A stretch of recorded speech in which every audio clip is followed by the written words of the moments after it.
Ei sinne kannata. Niin? Panemme tästä kauniisin latvakuusen. Onkohan tuo latva... On se latvakuusi. Ja vähän on pitkät oksat. Eikä ole, ne on kauniit.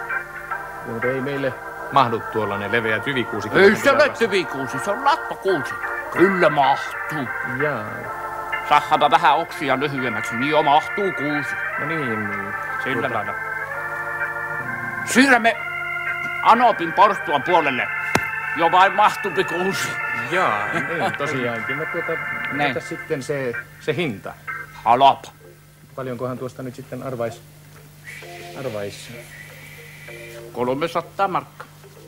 Oho, no onpas sillä hinta. Eikä ole. Jos tehdään niin, että mä katson vielä tuolta noita muita kuusia ja palataan sitten vaikka asiaan, onhan tässä... No ette kato!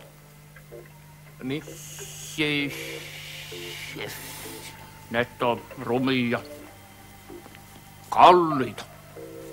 180 kipalle. Jaa. Eikä ne ole myynnissäkään.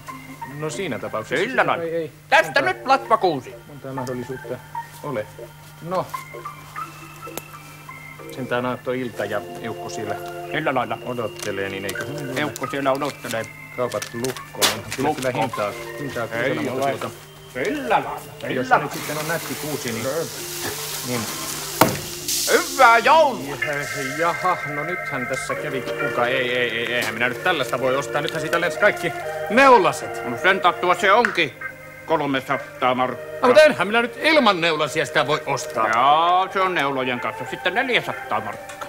Niin, panemme neulaset pussiin. Kuka sitä nyt perkele ilman neuloja kuustaus? No niin. Sillä lailla panemme neulat pussiin. Niin. Osta korutkin. Jaha. Karut, vallot, helyt ja karkit. 180 kiloa. 180.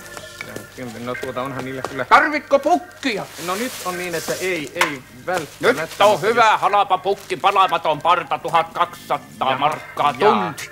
Jaa, no mikä ettei, jos nyt kerran sitten niin edullisesti lähti tulemaan, niin Sillä lailla. Onko sulla autoa? Minä pidän lompakkoa. Joo, niin.